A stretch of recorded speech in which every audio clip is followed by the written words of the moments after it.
Welcome back to the Dynasty Dingers podcast. It is December 27th. I am joined, as always, by Doc. Doc, very belated Merry Christmas to you, brother.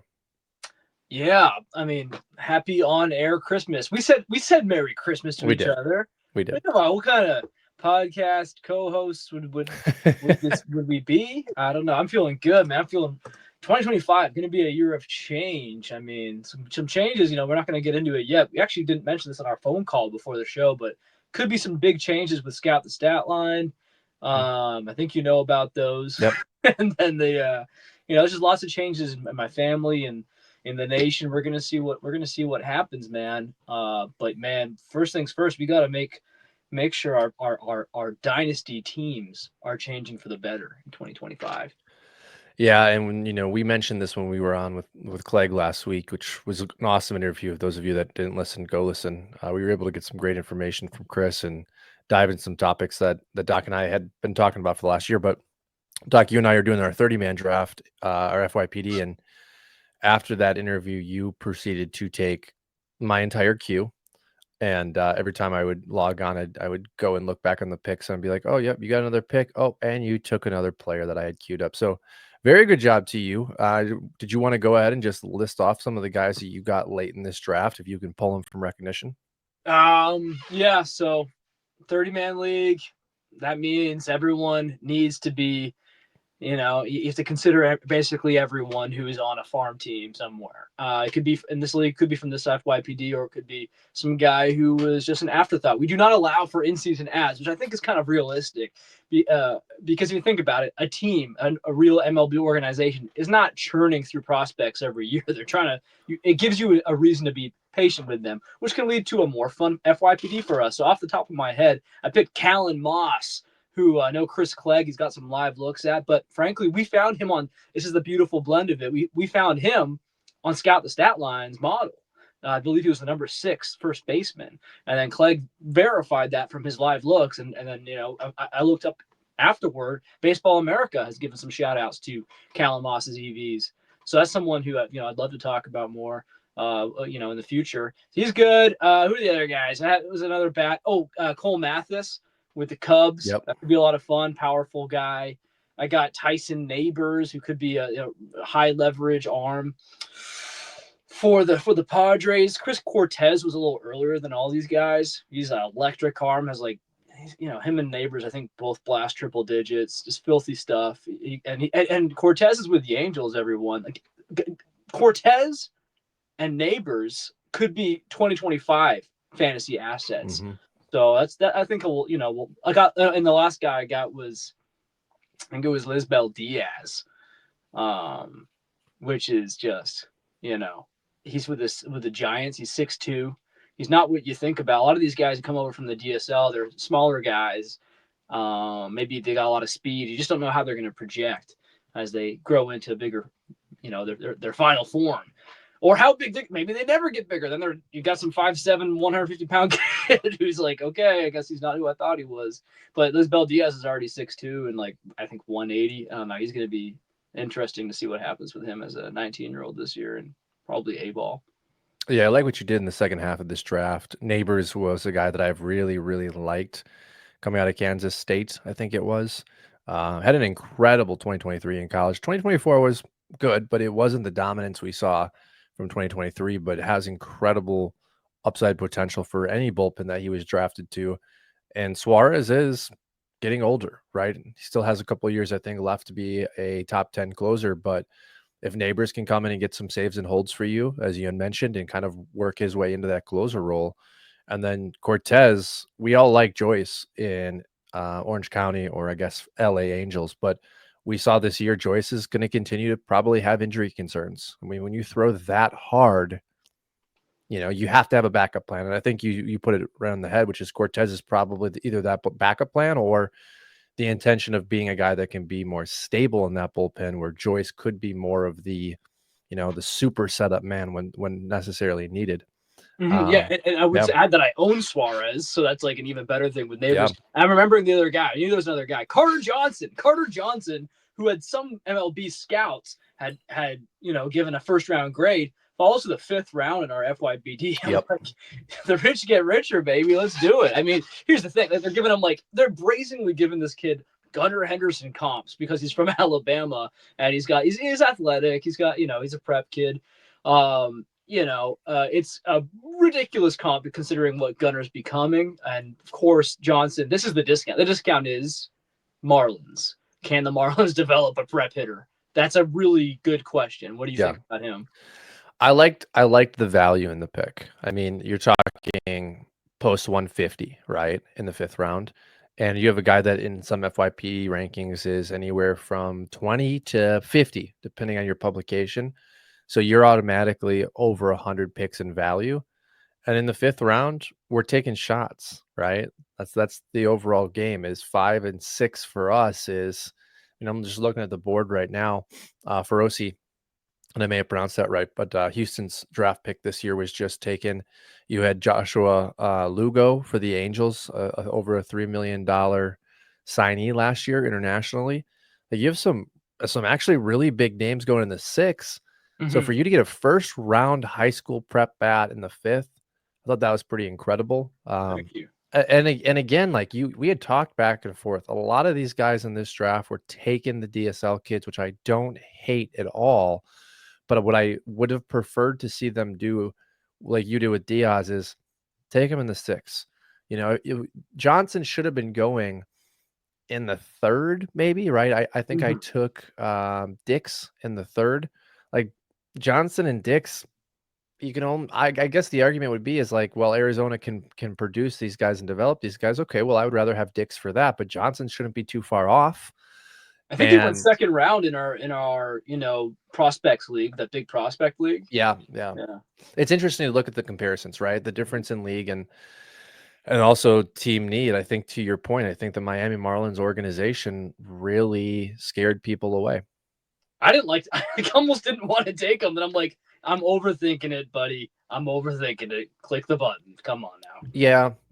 And then we had Rodriguez for the Cardinals also go very soon after Lugo. Rodriguez was a guy that I had pinged up. I want to go ahead and click on his name. Raynel Rodriguez, 5'10", big kid, hit over 10 home runs in the DSL, if I remember correctly, showing really, really good underlying number from the publications I was reading. But it's like, okay, how does he fall to the 6? I think it was 6'12", when you've got other guys throughout this draft that have way, way, way lower floors and probably moderate ceilings. Because at the end of the day, the DSL guys, like, we needed to see him stateside, right? It's so confusing why they're picking DSL guys who haven't debuted in the States, whereas Lisbel Diaz, he actually had a lot of hype in the middle of last season at one point. Yep. He actually came over as an 18-year-old, did really, really well pretty much in rookie ball, and I think he actually was at low A for a little bit. Like, he did it. Like, he didn't flop. He had he did I think it was like 300, 400 kind of slash at rookie, and then he popped 3 homers in like 20 or something games like that at A ball with like a 280 average and 333, whatever. He stayed afloat, which is all you're really asking from these kids coming over. And he's big bodied, so it's just confusing how they're going off these guys, who just like. Well, same organization, Level, shortstop prospect DSL for the Giants, was taken immediately after you took Johnson. We've seen more from Diaz than we've seen from Level. Yeah. And I like Level, and I'm probably pronouncing his name incorrectly, but it is spelled as Level. So yeah, just all over the board. I like the Mathis pick a lot. Two-way player in college, shows really good play discipline, attacks the ball, big bodied. I think overall you put together some guys that have a chance to be major leaguers, and in a 30-man, as we were just talking about, that's what you're trying to acquire: assets. Some guys are going for ceiling, some teams are looking for more depth. I thought you did a good blend of that. We'll have to ship all these guys over to you for Luke Dickerson. Just all of them for a package. You sniped me. All right. I wanted to ask before we move into our 2 topics today, and this is kind of the insider trading of the podcast, but what do you do when you're going into an FYPD? Do you scour publications? Do you have a list of players that you've been following? Because I think Diaz is a really good example of a guy that you mentioned, hit earlier in the year, probably would have been a decent fab run in a 30-man dynasty league. not able to be picked up, as you had mentioned. Mhm. So when you're looking at this FYPD and you're like, okay, I want to navigate my targets, how are you building those targets? Well, now I can talk to you about it since our draft is basically over. But I've mentioned this before. I love to take the Americans, the guys coming through the high school and college system here, just because there's, maybe that sounds chauvinistic. Guys, we have more scouts here. We have more looks. We know more, and then the prep here, the preparation given, is such a higher level than you'll see over in the Dominican or Cuba. Not to say you can't get those guys. I just picked Liz Beldia as a Cuban. Obviously I'm willing to do so. But I think that people are almost, they want that shiny toy. When a guy like Otani comes over, or some Jordan Alvarez, or Acuna, anyone. Obviously we want these big mystery boxes. And I think people maybe fall into that trap. So when the most generic white guy named Carter Johnson comes along, we're like, I don't know. It can be maybe a boring play. Mike Smith, whatever. There's a bunch of these guys that have classic baseball names, and they can. And I've been guilty of this myself, and they kind of slip through the cracks. So I look for signing bonus was actually what I was going to originally say. That's a big reason why I liked Dickerson in the first place, and why I liked Caleb Bonemer with the Chicago White Sox, who I did get. And so I think, just frankly, look at signing bonus. Don't stop there. Dig in. Like, I looked into Luke Dickerson. I see Trout comps, silly, but he kind of looks like Trout. His face even looks like Trout a little bit. And he's a former hockey player. I like these guys who are multi-sport athletes, because you can't teach that kind of thing. I remember with Gunnar Henderson, that was a big thing. And that's the reason I want your Colson Montgomery. Colson is such a low floor, but I just know that he came in as a multi-sport athlete, and with those guys, it can take them a little while longer to just fully focus on baseball and get the nuances down. It is such a technical game. But yeah, I mean, I'll take any kind of ball player, but typically if I see a big signing bonus, it's a good place to start, because that's a team showing you where their value is, actually more so than the round or draft position. This isn't like the NFL. Yeah, no, and I like that a lot. I was able to get Brennan Tunick from the Dodgers in the final round, or I guess my final pick of the draft. He's a guy with an incredible sweet swing, Illinois prep kid. And it was funny because he was lower on my list. I actually had Lugo and Rodriguez a little higher. And after they went, I was disappointed. But looking in hindsight, I fall right in line with what you were saying. I'm actually happier I got Tunick, because at least he was an American prep player. I have more film on him, first and foremost. When I watch his swing, I'm not like, well, that needs 3 years of work. Mm-hmm. And that's a lot of the times what I see within some of the kids in the DSL, where it's like, okay, the numbers are great, but I don't like the mechanics itself. And I have 3 YouTube videos. I don't know if it's from when they're 14 or if it's from when they're 17. It's in 540p. Yeah, yes, and you have absolutely no idea their measurables, their height, their weight. Can't really tell their speed. Have no idea what kind of pitching they're facing. So Not good. it is difficult to evaluate, but I think your logic is spot on. I wanna move into our first topic, which will be real quick before we get into our Scout the Stat Line 1 through 10 second baseman today. We had the news today that Gleyber Torres signed with Detroit. You and I talked a little bit before we hit record today, but this means that Colt Keith will be moving over to first base, and this was out of the organization. So they have come out and said that Keith will be playing first base. What does this mean for Torkelson? What does it mean for Keith long term? This is pretty big news for those that have held Keith as a second base option, and for an organization that signed him to an extension. I mean, it's massive. Frankly, I was out when I got this news, and before we hopped in this podcast, Matt broke the news to me that the logical thing happened. Colt Keith is moving over to first base.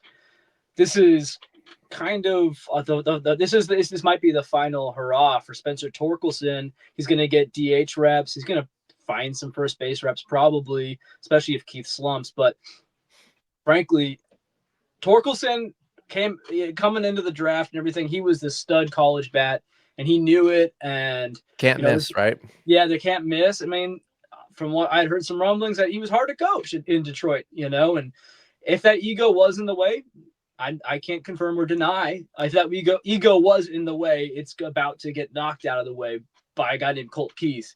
Because Colt Keith, I think he's almost underrated right now. And frankly, he might become more underrated after this. first base ain't what it used to be, folks. So I actually don't think this is a huge downgrade. I think it's cool. It makes sense for him. He's not the best defender at second. He got by. Second base is the toughest position to fulfill for quality fantasy purposes, so it's a little downgrade. But in general, though, Colt Keith, he's a little underrated. He came on as the season went on, and he finished with, like, I think a 260 batting average, which in this modern game for a rookie especially, that's like fine. That's fine because it's probably not going to be his best. That means he'll finish probably some season with like a 270 or 280 batting average, which is really good, which is completely acceptable. And so we also, I think that maybe we're not giving him enough credit for the power. Comerica's going to sap some of it, but I was checking out his EVs. They're all right. And, it makes better. The more, he's putting the barrel on the bat, the bat on the, putting the barrel on the ball. There you go. The more he's making quality contact, he'll be able to tap into that power he has. I think he's 6'3", 220. He's a big boy. Colt Keith, I'm trying to buy him right now. Yeah. I tried to buy him off you. You didn't move him. What do you think? Yeah, no, I'm happy. It's funny. I think in a league I'm in, a 20 man, I think someone may have had insider information because about 2 weeks ago, I got an offer for my Colt Keith for a package with Torkelson in it, and I couldn't do it. And it was at the time positional choice. I wanted a second baseman over a potential first baseman because you would be buying low on Torkelson at this point. We know that. And now you would be buying very low. But you talked about the measurables with Colt and his EVs this year. They weren't great. I think I looked last in August. He was sitting around, I think, an 87 or an 88 average. The average isn't a great representation, but that's not what you want out of a first baseman. But we talk about this a lot. Power is usually the last thing to develop. Talked about the average. We like that. It's projectable. You mentioned 270, 280. I think that's absolutely on point. And I think we have a guy that could turn into a 20, 25 home run hitter pretty easily in maybe just a few years here. I think we have a Vinny Pasquantino, maybe even a little better, depending on what this lineup does. And that's to your point of first base isn't what it used to be. If you could tell me I could acquire a future Vinny Pasquantino at the age of, I think, 22 right now in a dynasty who's starting, I would be ecstatic. I'd say, hey, at least I have a corner infielder for the next 5 years, right? And we'll see where this goes with organizational depth. I still believe Torkelson has a opportunity. I think this is I call it the Aaron Rodgers effect when the Packers drafted Jordan Love. Not to bring football into this, but when you put pressure on a guy, like you said, break the ego down, maybe you finally get that breakout you were looking for. And then you have a DH and you have a first baseman. You have rotation, right? They'll find a way to make these guys play. McGonagall's coming up. He's going to be talked about on our list today. He's a second baseman. And you're going to have the opportunity for Bryce Rayner to come up and play shortstop, hopefully. Max Clark will be the center fielder. So they have a lot of great assets. It's just 2025, we're going to see Colt at first. We'll see what happens with Torkelson. But I'm absolutely on board with you. I'm buying everywhere I can. Yeah. Well, I'm going to completely push back on the Vinny comp just because he doesn't really take walks. Okay, sure. He's The walks are a guy. big part of Vinny's game. I mean, but I maybe what you mean in terms of like he's just a steady presence instead of maybe this flashy guy. Then yes. I would be on board with that. Yeah, I'm seeing his EVs again. Yeah, it's like 87.8, which is obviously not great especially for a first baseman. But I remember them being in the 90s in the minors. And that's not like he's using a different tool. That's wood, bat, and a glove. And a glove? Okay. Do I need more or less of the whiskey? I think there we go. It was interesting when the tongue's untwisted. But I just think that if you can prove that you can hit the ball hard at some level, it's not like that went away as long as it wasn't with a metal bat. Yeah, I'm in agreement with that. So I'm looking at Vinny's line last year, and you are correct. In the past, at least in the minor leagues, we had a great walk percentage from Vinny. But this was kind of what I was referencing. 131 games, 19 home runs, batted 262. That's not far off from what Colt did at second, right? Last year, Vinny's OBP was horrible. It was 315, but I think that was coming off the injury. I think he will get back to a higher OBP. In his rookie season 2022, it was a 383. So you had that really nice, strong presence. But yeah, I mean, I think top 15 first base for Colt isn't far off. What are your thoughts there? No, I mean, especially these days, I think it's Yeah. completely realistic. Yeah, he's gonna just again like we think of like EVs, like, oh, that's it, that's the EV. I would say bat speed's pretty immutable, most likely. I'm not sure how much. It's a new statistic. I'm not sure how much we can level that one up, but EVs can move up, just in terms of making better contact with the ball. And so we'll see what happens if he can get those up to where he needs to be. He's only going to get more confident. He survived last year, and if he can keep progressing, certainly, I think that there's a higher ceiling here than people are willing to give him. I think 25 home runs is definitely in play. Well, and I've referenced this before, but I'm going to reference it again just to kind of bring to what He's you only were saying. 23, by the way, only 23 years old. Yep. Bring it into context here. Kettle Marte, a smaller bodied player, what coming off a superstar season in 2024, was a guy that when you look back on his track record, he really shows that power is the last to develop. 2015, excuse me, was his first season at age 21. He had 87.2 mile an hour exit velocity.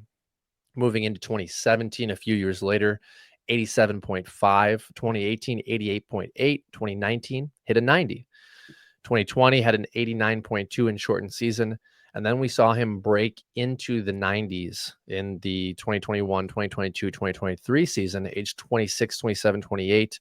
2024, the superstar breakout was a 94.0 exit velocity on average. So from 21 to 30 in a 9-year stretch, he raised almost 7 miles per hour on his average exit velocity. And that is the growth perspective that we talk about. Power is sometimes the last thing to come. So I think he's always a great one to reference when we look at guys and we're like, 87.8, 87.9. It's like, well, like you said, age 23, he's got a long time to develop. And at first base, if he can get into the 90s, we might have a guy that could scratch 30 home runs in a prime season. So yeah, we'll see what happens. I'm excited for him. I'm buying. But we are moving on, Doc. It is time to get into the meat of the show today. We have 1 through 10 STS top second base prospects via the model. And the first one, we're staying organizationally with Detroit. It is one of your favorite players, someone you targeted very heavily in FYPD last year. That's Kevin McGonigal. Why don't you go ahead and talk about McGonigal a little bit? K-Mac. Yeah, man. I think I was higher on the entire industry except for BP, one of the B's. I think it was Baseball Prospectus. And yeah, so had him in the in the 80s or 70s or something like that, before the season started last year. A lot of folks weren't really giving him a lot of credit. I trusted the scouts on it, and just some things I had seen, and he's a smaller guy, played some great defense. And I just remember hearing repeatedly, he's got more pop than you'd think. And I love hit tool first. Hit tools are the hardest to teach. So if you already have a guy with an elite hit tool with sneaky pop and he's willing to run, then he came in and he gave us a little glimpse of it in his pro debut. But then he's basically proven last year that this is a guy who, I'm hearing people compare his hit tool to Max Clark's now. And Max Clark, I think Max Clark will have a 300 season. I think McGonigal will have a 300 batting average season. Now, interesting, talking with Chris Clegg, and some other people, they've seen Kevin McGonigal. They think the 5'10" listed height is fairly generous. So that's interesting. It does affect my thoughts a little bit, but I'm hearing from more and more people that pop, the EVs we're seeing in the minor leagues back in 2024, we're going to be, if anyone's listening to this in 2025, all the way back in 2024, the EVs are showing that the scouts were onto something is where I'm getting at here. I think that K-Mac is going to be a top of the order guy. I don't think he has lightning speed, but he's willing to run and he has the knack for it. And, we're talking Colt Keith. We're talking Max Clark. We're talking K-Mac. We're talking Kerry Carpenter. We're talking Josue Brasino. We're talking Riley Green. We're talking about a franchise that's overhauling and becoming a force. There's others we haven't even mentioned. There's a lot of hope. Lorenzo. There's a lot of hope and really interesting upside starting to sprout up in Detroit.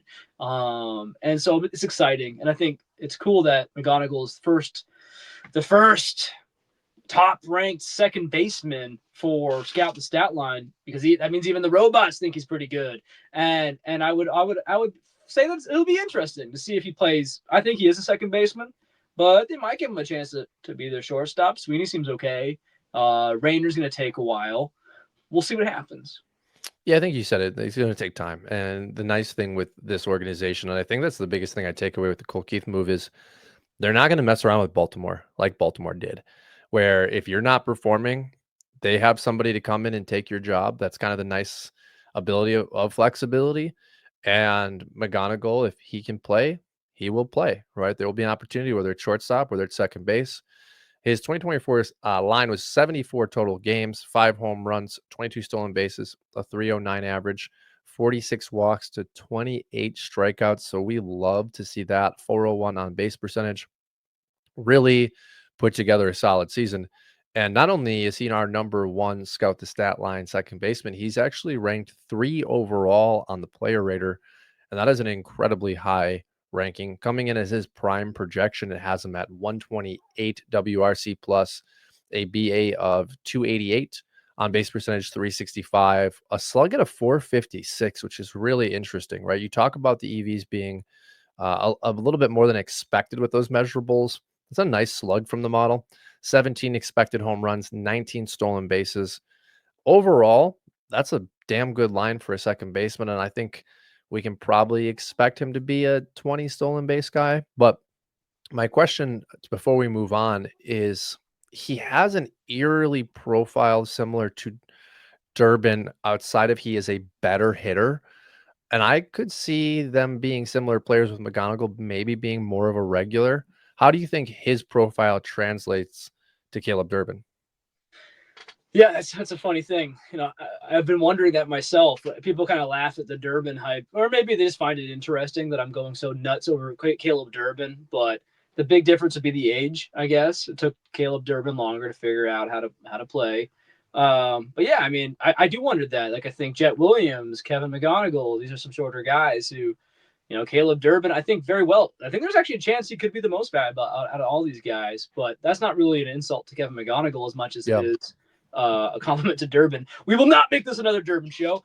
So I will just say that, yeah, I think McGonigal has that kind of. I actually think McGonigal isn't going to steal as many bases as Durbin. Yep. But I do think McGonigal, his EVs appear to be much better. So that's actually really important to note, by the way. So I think like McGonigal, we could see a 20 home run season from him. I don't think we're ever going to see that from Durbin. I think he's more of a 15 cap kind of guy. Okay, next on the list is arguably most publications' number one second base prospect. If I am correct on a few publications, he was also the minor league player of the year. That's going to be Christian Campbell, Boston Red Sox. He comes in at number 2 for us. Our model has him positionally kind of scattered, but I think we are looking and projecting him to be a second baseman for Boston. Pretty incredible season when you look at the underlying numbers, the stat line in general. Scout the Statline has him peak projections just below McGonigal on the WRC plus at 127.5, batting average of 276, on base percentage 360, slug at a 462, 21 home runs, 15 stolen bases, 10% walk rate, 22% K rate. Had an incredible season. We don't, at least I personally don't love the swing. We talked a little bit about that with Chris Clegg, and his message to us was just, hey, it worked everywhere. And that was the surprise, right? He just continued to perform. So, Doc, Christian Campbell, helium is plentiful around the industry. What are your thoughts on Campbell being number 2 for STS? Yeah, I mean, I think he's probably number 1 in the second base ranks for every non-robot these days. I think his ceiling is pretty clearly higher than McGonigal's in that he's a bigger guy, his power's there, and his power's gonna play up much more than McGonigal's will. I think we're seeing a great everything basically. It's very exciting for the Red Sox. Gosh, I think there was a bit of hesitation from myself and maybe others. I feel like everyone, when we all caught up to, well, how did these prospects actually do at the end of the year? There's so many prospects. Let's look at them all.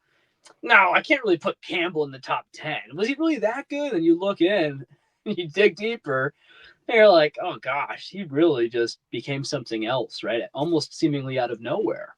But that's the way prospects work sometimes, right? I would say if you have to try to look for, if you have to look for a downside, I'm seeing at AAA got caught twice stealing out of 6 attempts. So it's 4 successful, 2 unsuccessful. 17 successful, 5 unsuccessful, double A, 3 versus 1 at high A. That's not great. It's not like I'm super freaked out or anything, but I'm just saying if you're going to get caught a lot at the major league level, there will be less opportunities. And maybe if his bat and power keep increasing, maybe they don't even want him stealing. They just want him to focus on hitting and let the other smaller, less powerful guys handle that kind of thing. So we may see not as much of like a 32. I mean, what's our ceiling here, right? Like great ratios, 30 home runs, 20 stolen bases. I guess if I had to try to find, because I feel like everyone at this point, he is kind of like become Roman Anthony, that we almost can't find a fault. I'll raise the slight fault of maybe we don't see 20 stolen bases. Maybe he's more of a 10 to 12 guy. Yeah, it's hard. I hate the swing, but I hated Mookie's swing as well. And I still don't like Mookie's swing. Actually, I like the swing. It's more the mechanics leading up to the swing. And Mookie's a Hall of Famer. So sometimes these guys, when the visual test, it just doesn't matter, right? Because what we're seeing is continued success. And I don't like to put a Betts comp on a guy, but it just feels interesting and organizationally, they say they wore the same uniform. Moogie's smaller. Christian's quite a bit bigger. And I do think you're right. I think we see that speed trickle off as we get into the mid 20s, especially as we get into his prime years. But the body and the power is there. And I think we have an all-star on our hands. And that's why he should be, as you said, number one for the non-robots. It will be interesting to see if Boston can give him a job, right? We talked about Colt Keith and having the opportunity there. Well, Campbell needs the opportunity. So does Roman Anthony. So when does Boston kind of take the training wheels off, I think is the question. And I'll leave that up to you. Do you think he gets 130 games in 2025 at the big league level for Boston? 130 games is a lot. It's a lot. I think over 100. Okay. I think he's older than Anthony. He plays second. He plays the outfield.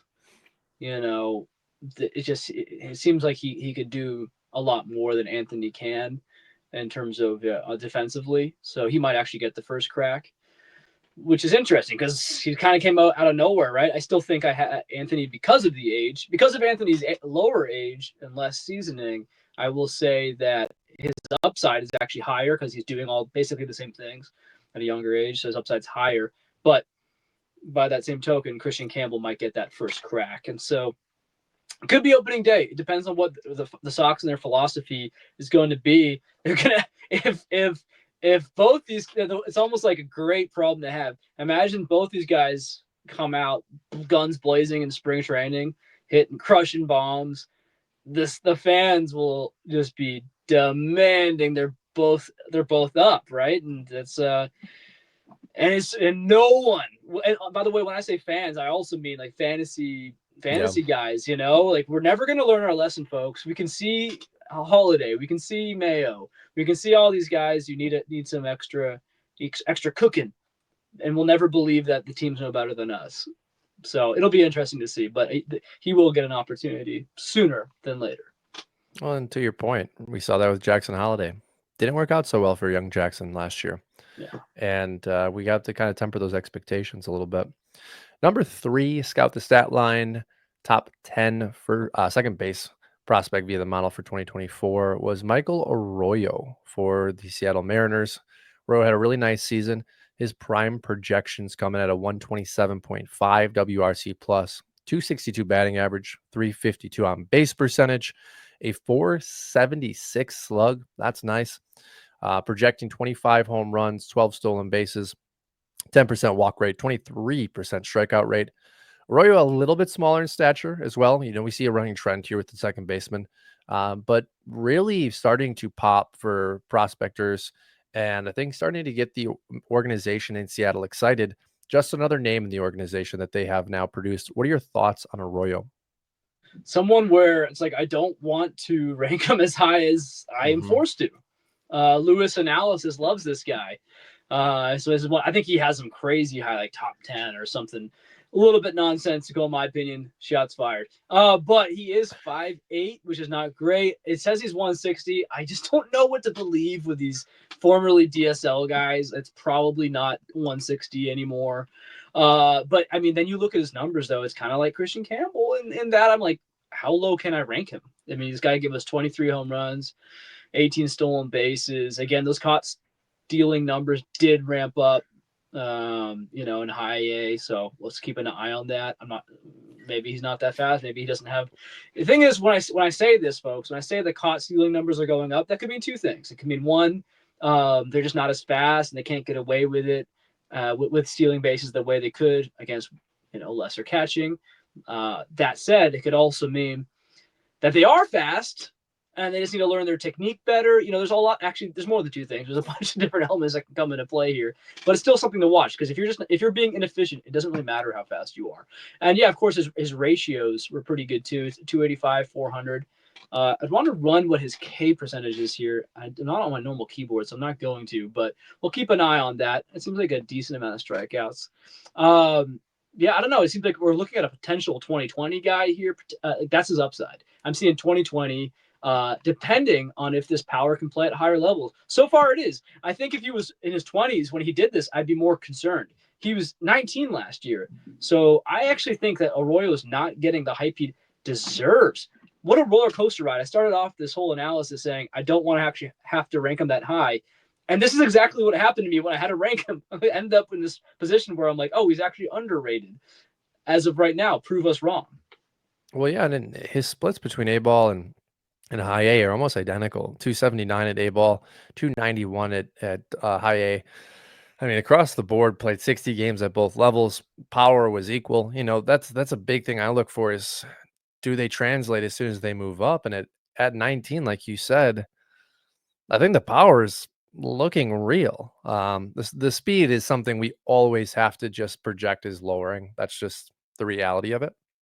But I do think you're right. He has to be ranked higher than I would like to, and it's a size measurable concept there. But this will be a really great season in 2025 to gauge his real value in Dynasty, and I think he's going to be top 15, top 20 end of season if we can continue to see success as he works his way into Double A. But again, a logjam with the Mariners. We have a couple guys you and I talked about that are going to be either on this list or on the shortstop list, and it's like, where do they all play? I think Arroyo's probably a perfect trade candidate. Do you think it falls in that trade bag? It's Seattle. I mean, everyone's in that trade Yeah, bag. I mean, or Emerson could be traded. I don't know. Their GM loves dealing prospects. I don't think anyone's safe. And I mean anyone. I think Lazaro Montez could be traded. I think Colt Emerson could be traded, depending what other teams are offering, right? Which is kind of interesting. And because we can see that some MLB franchises do not operate like that. They say you can't have Holiday, Basayo, or Mayo. yeah, Well, we'll see about Mayo. I think he might be going. But some guys, it seems like there's untouchables, and that it's kind of like our fantasy leagues. Some GMs will refuse to touch. I'm in a new league. Some guy says no one under 29 can be traded. I'm like, okay, this is the craziest thing I've ever heard in my entire life. But I kind of respect it because it's so weird. It's a very bad idea. And then there's me. Like I'm like, dude, anyone, you give me the right offer, like pretty much everyone other than like Max Clark or Caleb Durbin or Wyatt Langford. Okay, I guess I got untouchables, but you know what I'm saying. I think that he could easily be traded. I'm trying to look at where he was playing last year. Yeah, most of his duties were at second, and he feels like a second baseman. yeah. But again, organizationally, that will dictate, and that kind of leads us into number 4, which is going to be Cole Young for the Seattle Mariners. You and I talked. He's played some short. He's played some second. We're going to put him at second base. We'll let things play out. But it does feel, after we had both had the conversation, that he probably should be ranked under the second base STS rank. So we will omit him from shortstop. But Cole also had a pretty good season. I know that we've talked about him on the podcast before, so we won't spend a whole lot of time on him, but his STS peak projections, 121 WRC plus, batting average of 270, On base percentage, 357, a 438 slug, 17 home runs, 16 stolen bases, 11% walk rate to a 16% K rate. I want you to just quickly touch on some of the thoughts you had on Cole Young this season. Well, he's just been a roller coaster ride for me. I had him way too low, and then midway through last year, this pop, kind of like, there was some rumblings that Cole Young could tap into more power, kind of like McGonigal, and he started flashing it early on last year. And I'm like, oh gosh, he's about to do it. So I had him as like a top 10 non-debut prospect, and then like he immediately cooled off right after that. Double A Arkansas, from what I understand, is actually it's a pitcher's park. Still, we got to see more power from the guy. As of right now, I love his approach, and his hit tool is still there. He's gonna have a strong career. He can play defense too, and so it's been a weird offseason for me because I went from like careening back after having him up so high. I'm like, nope, sell him, get rid of him, because I don't want to beat a dead horse here, but he gets caught stealing too much. I've been saying it all throughout this, but he really is getting caught stealing too much. At what was it, Double A? He got 23 stolen bases, 11 caught stealing. Like, you can't get caught stealing half as many bases. Anyway, so the speed, if that's not going to play and the power's not really there, that has me selling. That said, what are we saying? We're also saying power can be the last thing to develop. It could still come. Maybe that little flurry we saw is just a preview of what he can tap into more consistently later on. So now I keep oscillating essentially back and forth between, okay, overrated, underrated, overrated, underrated. I don't know. Like, some leagues, I'm finding myself selling him in some leagues and then buying him in others. It just depends on where the GM has his value at. So yeah, it's a really weird. He's becoming a very strange prospect.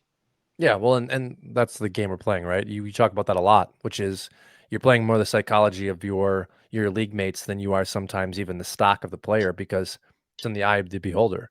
If someone in your league is looking at Cole Young, kind of similar to what you just said, maybe the buying opportunity is there, because I do think we have a big leaguer.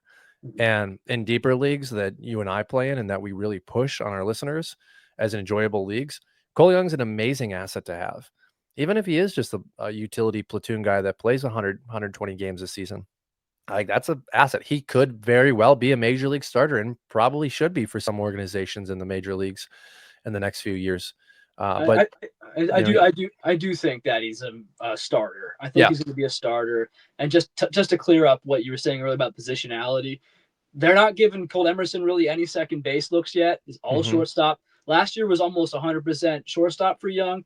Then it's like, I think it went way up. His second base usage went way yep, up this year. Still mostly shortstop, which they want him to be ready. It just goes to show that they're ready to trade someone, right? hmm So, but in case they don't trade them, they want them covered. I would say that I would just say to everyone, watch the usage this year, because there's a bunch of great prospects up the middle for the Mariners. yeah. And when I broke it down, it wasn't 50-50 for Young this year. I want to say it was like 50 some games at short, but 30 some games at It was second. about 80 games at short, 30 something at Okay. second, but there was Yep. like 100 something at short hmm and 10 at second the year before. So Well, and I think that the says ratio something is, to yeah. us about what the organization where they value. To me, that says we are valuing Emerson higher than Young. But then again, Emerson was playing at short the same age that Young was playing at short. So maybe they're just allowing these guys to develop at short and then saying, okay, you've got that down, we'll move you off.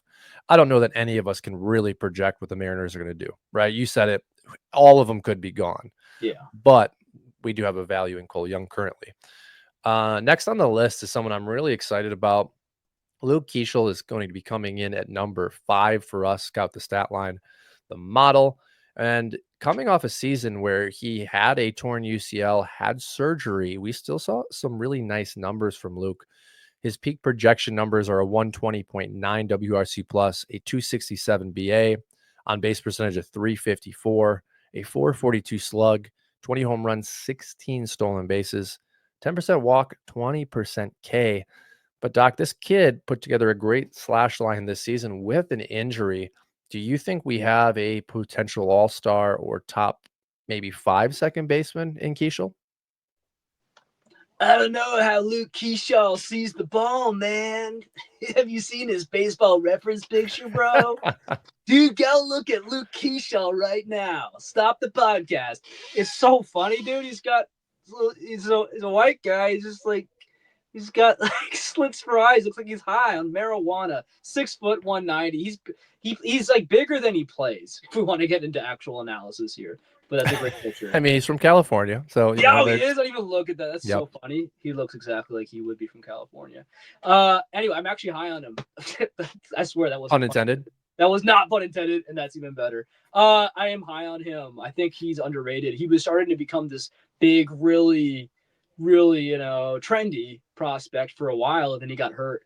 I think he actually had Tommy John, Yep. and that's not as big of a deal as we saw with Shohei Ohtani, right? You can mess up your arm pretty bad, and it doesn't matter as much for hitting.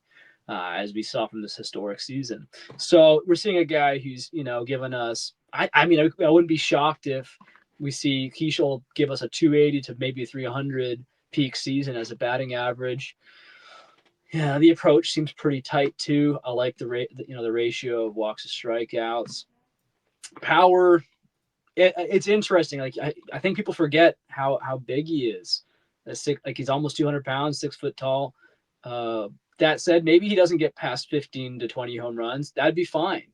The speed, again, he strikes me as more of an efficiency guy, but he's not getting caught stealing the same degree as some. I don't know, man. I'm going to stop beating that horse, but I think we're looking at a 15-15 guy at minimum with really good ratios. And if he can tap in some more power or more speed, I mean, that's 2020. That's a much more interesting player. But defensively, everything seems to be playing pretty well. And as a second baseman, you can do a lot worse than 280 average, 340 OBP, 15-15. That's his floor, I think.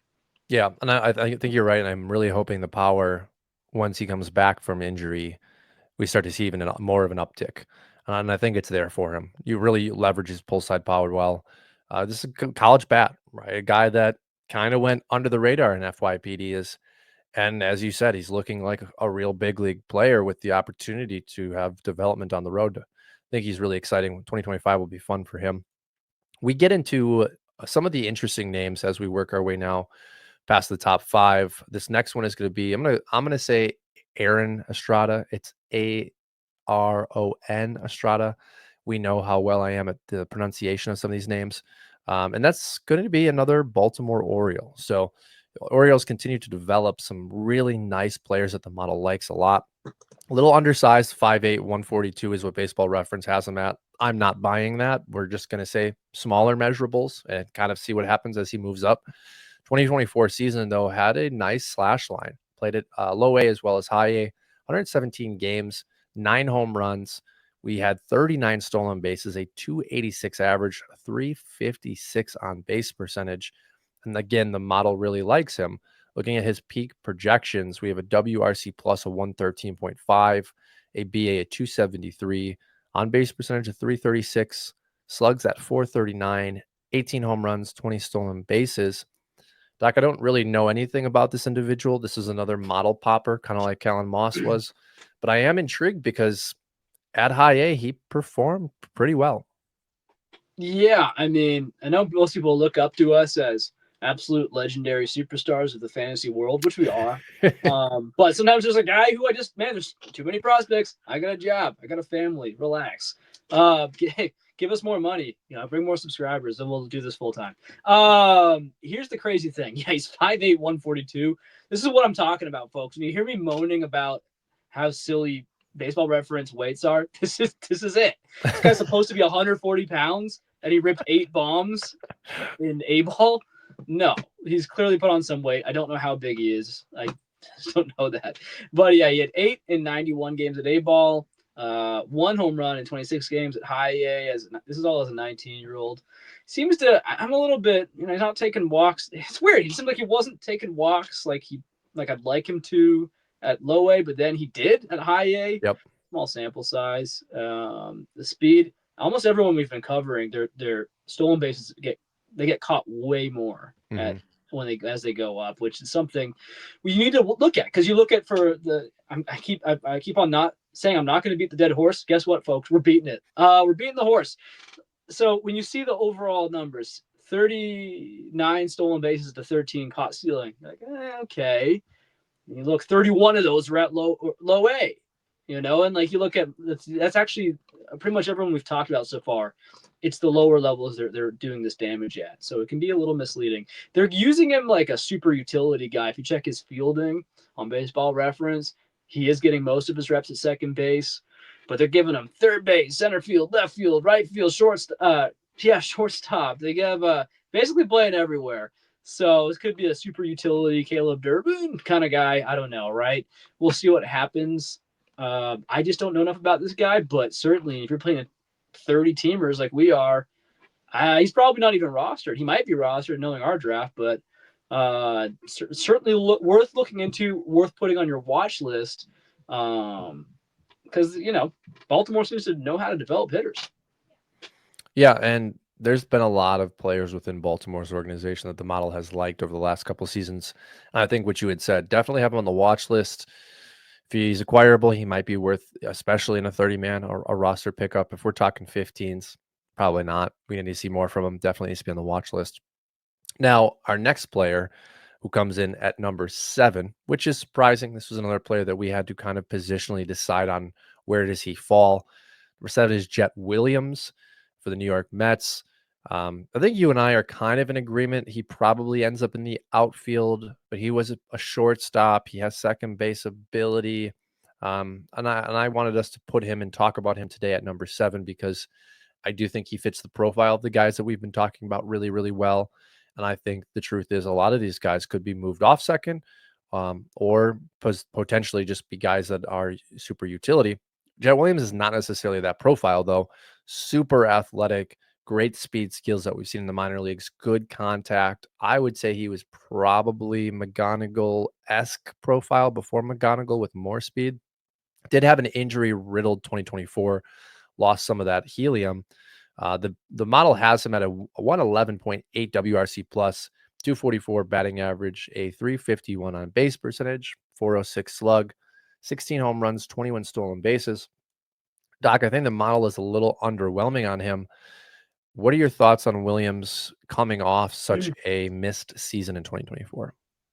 Man, it's a weird one. I mean, positionally, it's worth noting, by the way, earlier, Cole Young played one game in the Arizona Fall League at second base.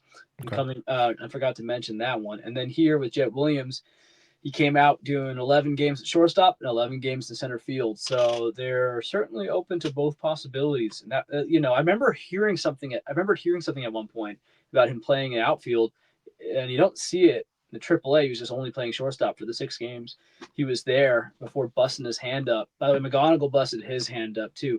This little guy, Durbin busted his hand up last year. These smaller guys cannot afford to lose the power. It's honestly, it's pretty concerning. I'm not as concerned with the Durbin who steals tons of bases. I am concerned with Jet Williams. He seems to have a great eye, which is something that's hard to teach as well. So I think he's always going to have that going for him. Not sure. I mean, if you're playing him at shortstop and center field, those are really defensive. I have never seen him play defense, Jet Williams, but I know that if a team is putting you at the most important positions on the field, they trust your defense. So that defense, that eye will give him shots. He's still pretty young. And so, I'm definitely way down on him. He felt way down my ranks just because starting to question how much power we're going to see. He stole a bunch of bases at the Arizona Fall League, but he again was getting caught stealing 3 times, stole 5 bases. So that's like almost a 50-50. Not going to play in the big leagues kind of ratio. So we're going to find out, man. Does he have that stolen base ability? Does he have that power? Or is this just going to be a weird is he going to be a utility guy? He's got a cool name. He's got too cool of a name to be a utility guy, huh? Yeah. Well, but the measurables are interesting, right? Like, is 5'8" something that you toss Five out in center six. field? 5'6", yeah, because he is out of the group, I think, around the shortest. And it's like you have Juan Soto on a $700 million contract. Are you really going to put a guy out there that measures out at what a second baseman is? And I think it'll be interesting. They have Ronnie Mauricio, right? Like, they have Francisco Lindor at shortstop. He's not going anywhere. So I think we can rule short out unless Frankie moves to third. But there's so many moving pieces with the Mets organization, much like there is with the Mariners, the Orioles, right? And I think it is hard to project where he plays. The measurables for me, though, make it hard to believe he's a center fielder. Well, he had 0 home runs in 33 games last year before he broke his hand. So I'm way more concerned about that Yeah. than anything else. Like that, we're talking about Durbin power. Like Durbin showed way more power than that. Of course, the year before, 2023, in 121 games, he had 13 home runs, which is like cool. But again, like this guy was being considered like, oh, he's got decent pop. It's like, Do you think fantasy? Do you think for fantasy we're talking about like a Sal Frelick with more speed? I'm just looking at his numbers. Like, so we're seeing here again. I got to hit on this. 2023 was his big breakout year, and people saw. I'm looking at it here, and I saw just now 45 stolen bases, 7 times caught. Now you have my attention. Dig deeper. 32 of those came from low A. Yeah. And they started going away. And so I just don't know. I'm just trying to jump on your point about the speed. How much is that going to play? Yeah. He might just be Sal Frelick, period. Which I'm selling Jet Williams if I can. I don't know how his stock is really playing these days for a trading piece. If you can't trade him and it's not a league where you want to cut him, you got to hold at this point. And then I would still try to sell upon his promotion just because. Yeah, it looks like he'll have a full season at AAA this year. I'd rather have McGonigal, I'd rather have Durbin by a lot.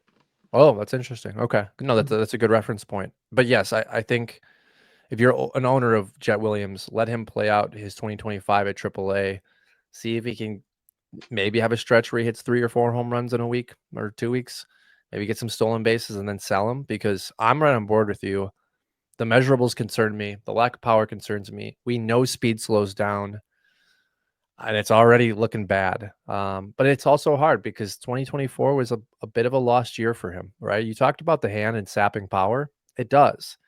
It shouldn't sap speed, but 7 stolen bases in the Arizona Fall League, I think you and I could probably steal a bag or 2 in the Arizona Fall League. Yeah. So it is hard to really gauge where his prospect value is after this season, but definitely down arrow on Williams. All right, let's move on. We are chugging along today. Peyton Elis, is that how I said it? Is that how we agreed to say it, Doc? Alays. Peyton Alays is okay. Number 8, Peyton Alays coming in for Scout the Statline. Model likes him, obviously ranking at number 8.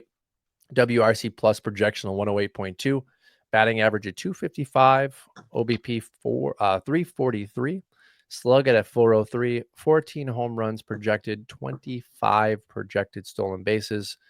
And an interesting profile for a guy in the Minnesota Twins organization. Also, measurables, comes in at 5'5", 180 on Baseball Reference. I don't know how accurate that is, but he is definitely our oldest prospect in the group at 25 years old, just turned 25.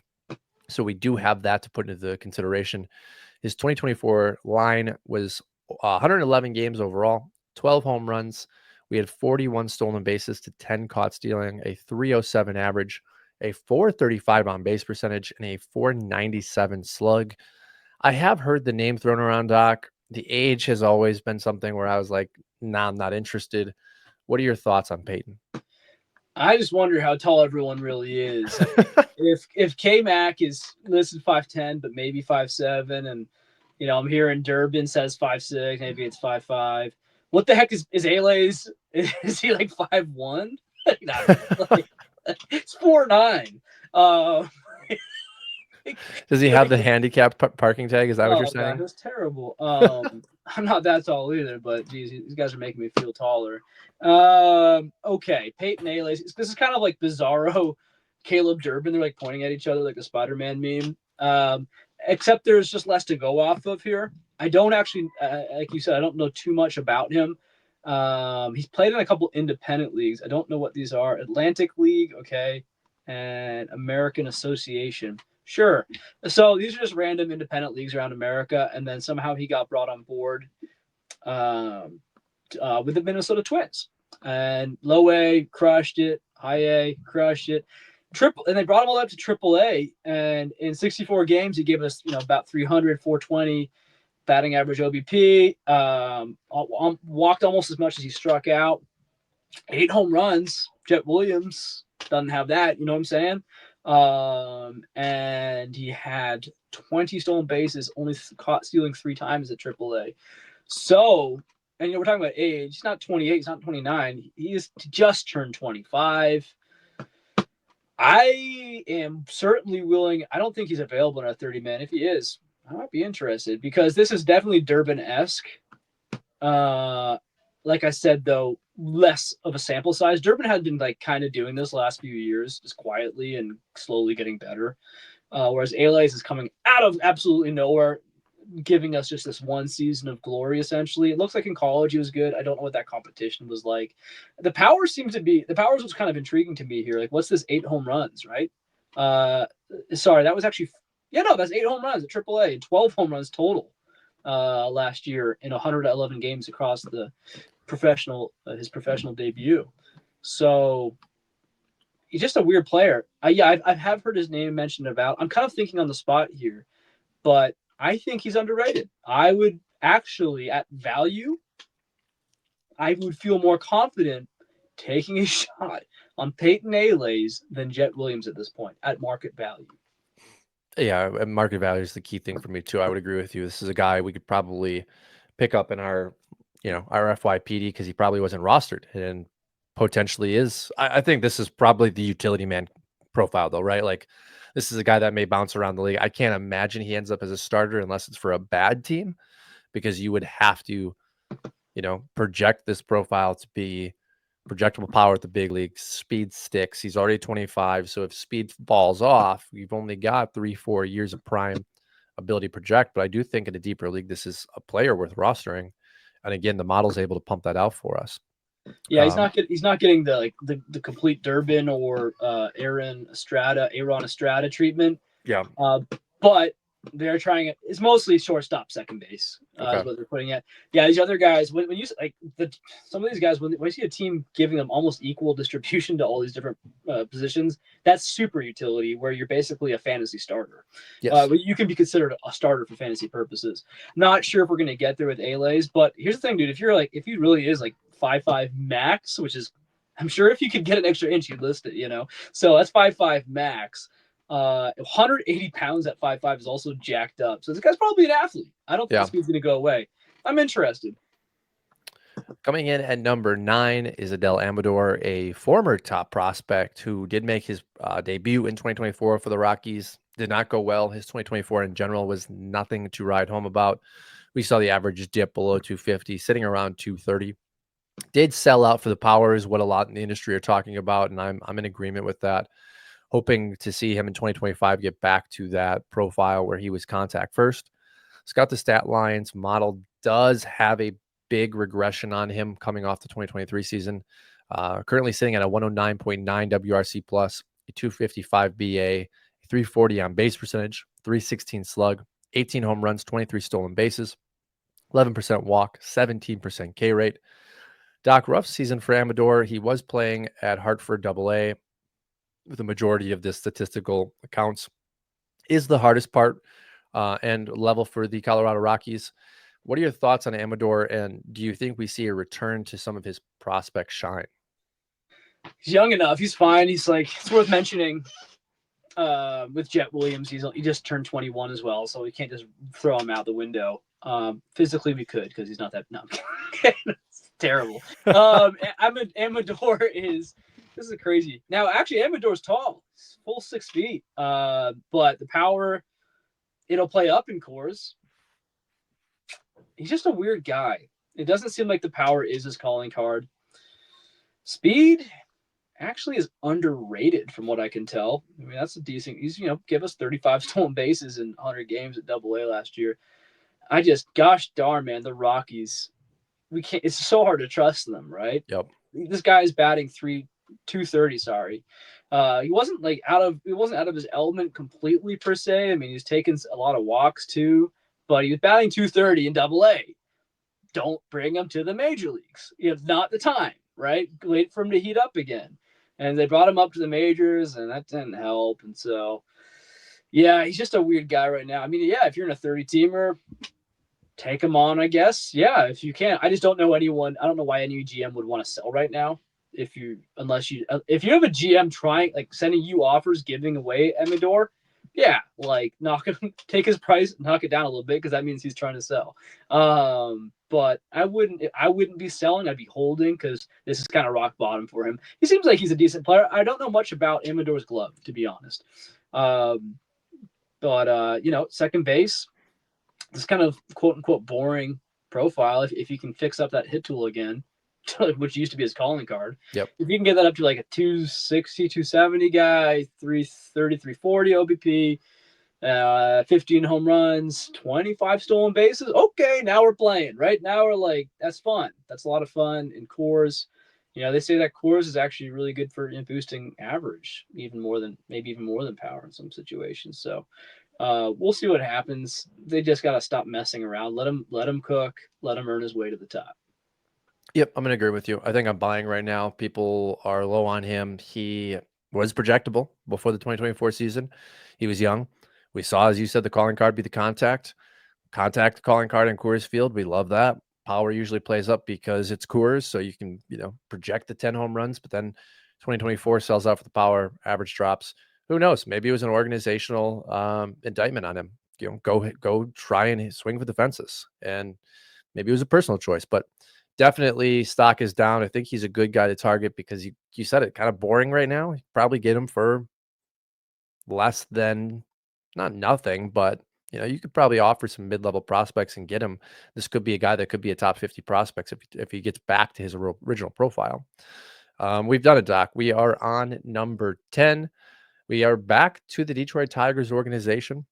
Hao-Yu Lee is coming in at number 10 for Scout the Statline, formerly of the Philadelphia Phillies. Lee's peak projection numbers coming in at 113.3 WRC plus, a 269 batting average, 338 on base percentage, 435 slug, 18 home runs, 15 stolen bases. Doc, I don't know where he's going to play, but he is number 10. Man, the Tigers, they're just doing something right now, huh? Yeah, I mean, here's the nice thing about having all these prospects. They can take their time. He's 21. He'll be 22 next year, so he's actually one of their older prospects. Still at Double A last year. I think you can put him up to Triple A now. Nearly 300 batting average, 363 OBP, 12 home runs, 16 stolen bases. I'm just trying to figure this out here. In only 87 games, I feel like there's no hype on him, and I think that's weird. I mean, are we looking at a 2020 guy with ratios? I don't know. Like that's a really good season. I feel like I don't. It wasn't even in my bag of goodies. It wasn't in my top 100. This can kind of happen, and maybe maybe it's just me. But when a team has almost too many top prospects, we can kind of like some of these guys slip out. And so I'm looking at this, and this is where Scout the Statline comes in, kicks you in the butt, says, "Hey, Hao-Yu Lee, sign me up." I mean, I just don't know. I'm not really seeing any problem spots right now. In fact, our number one subject of the day, 16 stolen bases, one caught stealing. So Yeah. he's efficient too. What do you think here, man? I mean, he had been talked about going into 2024 as a guy that a lot of people liked. I was never really buying in because it was boring. It was, okay, it could be 8 to 10 home runs at the major league level. It could be maybe 15 stolen bases. How much does he play?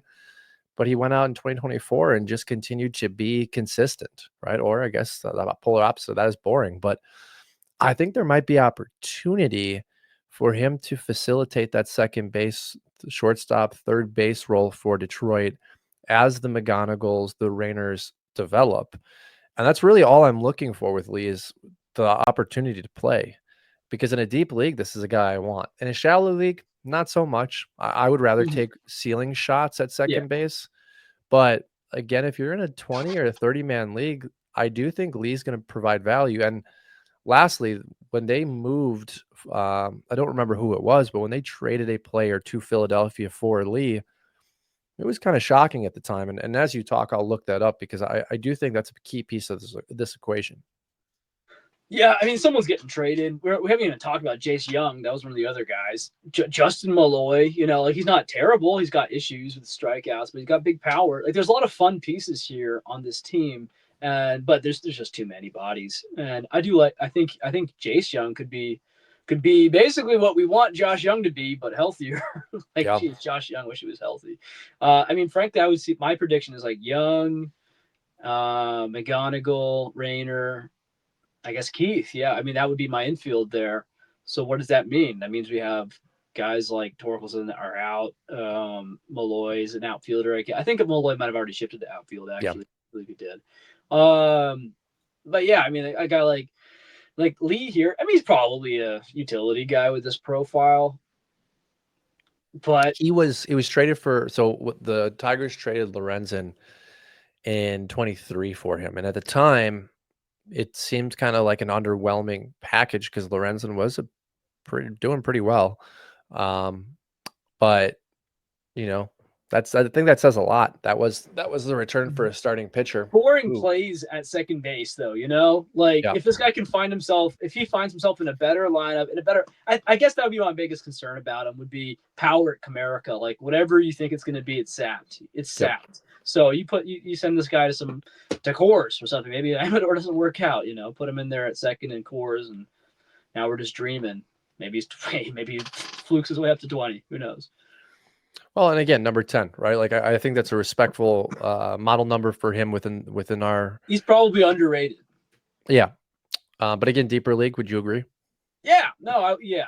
This is I mean, I feel like half our guys were like 5'3" today. We're literally overlooking a lot of these guys. This is second base, folks. You don't appreciate it until you don't have one. So you got to go and dig deep for the guys sometimes who just are safe minor leaguers and and you got to dig deep. Do they have the glove or not? Right? Look at players at other positions. Like, I mean, you see like that Ray. Oh goodness gracious, his brain just. Who's the really fast guy on the Tampa Bay Rays? Chandler Simpson. Yep. I just read the other day he's got a terrible glove. He can't play second. He can't play outfield. He just is bad on defense. I'm like, oh, I'm way down on him because Yep. like he's not gonna, especially in Tampa, he's not gonna play. So yeah, find your guys who will get enough action. I mean, geez, there's guys like Michael Massey who are just kind of like super mid, but they'll play because they can play second. I mean, no, if Nolan Gorman, they're just plugging him in there at second. If you can get a guy who is really just like a 15-15, 20-20, definitely, but 15-15 guy with good ratios in fantasy who has a regular starting job, that's fine. That's fine. Get your power elsewhere. Get your big fun stuff elsewhere. Well, yeah, and I'll finish it with that's kind of what I was alluding to. Torres signing the 1-year deal. Maybe we see Lee facilitate that role at second base with McGonigal maybe taking over at short. Maybe they kind of combo it. I do think 2026 there's going to be some opportunity in that infield to have some movement, and that's all Lee really needs is some opportunity to showcase that he can play. I don't know that it will be long term in Detroit, but you come up, you play even moderately well, there will be opportunity elsewhere in the big leagues. And from fantasy perspectives, we don't necessarily care as long as you're playing. So yeah, number 10, I do think there's a good floor there with Lee. Yeah, I hope the best for him too. I'm not sure if I have seen a lot of Taiwanese players. I was like, what flag is that? Yep. Oh, Taiwan. Okay, so we'll see. Well, that wraps up our 1 through 10 Scout the Stat Line top second baseman. We're going to take a week off. You are taking a little family trip, and I'm having shoulder surgery. So, What? yeah, labrum surgery, 6 months. It's going to be great. It was going to affect your softball status. It should help my softball status. I can't throw a ball right now to save my life. But, Doc, that's all I have for everybody. Anything you want to say? I'm your Huckleberry. We will see you guys in a few weeks. See you next year.